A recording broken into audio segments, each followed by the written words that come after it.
ദൈവത്തിന് സ്തുതി. പ്രഭാതകിരണത്തിലേക്ക് സ്നേഹവന്ദനം. ഭാഗം 2053.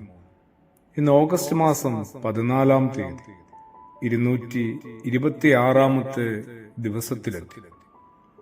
മറിയം ഇക്കാര്യങ്ങളെല്ലാം ഹൃദയത്തിൽ സൂക്ഷിച്ച് അവയെക്കുറിച്ച് ധ്യാനിച്ചു. എല്ലാം ഹൃദയത്തിൽ സംഗ്രഹിച്ചു.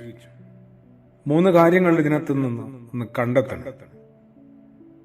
1, ഇക്കാര്യങ്ങൾ എന്ന് പറയുന്നത് എന്താണ്? 2, ഹൃദയത്തിൽ സൂക്ഷിക്കുകയും ധ്യാനിക്കുകയും ചെയ്യുന്നതിന്റെ പൊരുൾ എന്താണ്? 3, ഈ രംഗത്തെ കഥാപാത്രങ്ങൾ ആരൊക്കെയാണ്? 3-ാമത്തിൽ നിന്ന് അന്വേഷണം ആരംഭിക്കും. കഥാപാത്രങ്ങള് 1, 2, 3 കൂട്ടരുണ്ട്. 1-ാമത്തെ കൂട്ടർ സ്വർഗീയ ദൂതന്മാരാണ്. അവർ എന്താണ് ചെയ്തത്? അത്യുന്നതങ്ങളെ ദൈവത്തിന് മഹത്വം, ഭൂമിയിൽ ദൈവകൃപ ലഭിച്ചവർക്ക് സമാധാനം എന്ന ഗീതം ആലപിക്കുന്നു. ഗ്രാമവാസികളാണ് 2-ാമത്തെ ഗണം. അവർ എന്ത് ചെയ്തു? ആട്ടിടയന്മാർ വെളിപ്പെടുത്തിയ കാര്യങ്ങളെക്കുറിച്ച് വിസ്മയം കൊണ്ടു. 3-ാമത്തെ ഗണം ഇടയന്മാരാണ്. ഒരു ദൈവദൂതൻ അറിയിച്ച സദ്വാർത്ത കേട്ടാണ് അവർ പുൽത്തൊഴുത്തിലെത്തിയത്.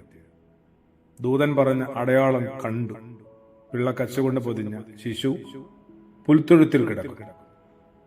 അവർ തങ്ങളോട് പറയപ്പെട്ട കാര്യങ്ങൾ വെളിപ്പെടുത്തി. പിന്നെ അവശേഷിക്കുന്ന കഥാപാത്രം മറിയമാണ്.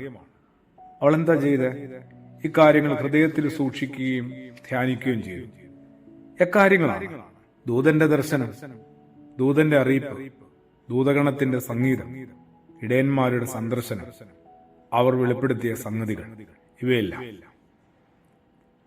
ധ്യാനിക്കുക, ഹൃദയത്തിൽ സംഗ്രഹിക്കുക, ഇതുപോലെ വിലപിടിപ്പുള്ളതായി കരുതുക. അവയെക്കുറിച്ച് ഇങ്ങനെ മനസ്സിനകത്ത് ചില ചർച്ചകളൊക്കെ നടത്തിക്കൊണ്ടേയിരിക്കുക. വിചാരങ്ങൾ, വിശദീകരണങ്ങളും വിശകലനങ്ങളും ഒക്കെ ഉള്ളിൽ ഇങ്ങനെ നിരൂപിച്ചുകൊണ്ടിരിക്കുക.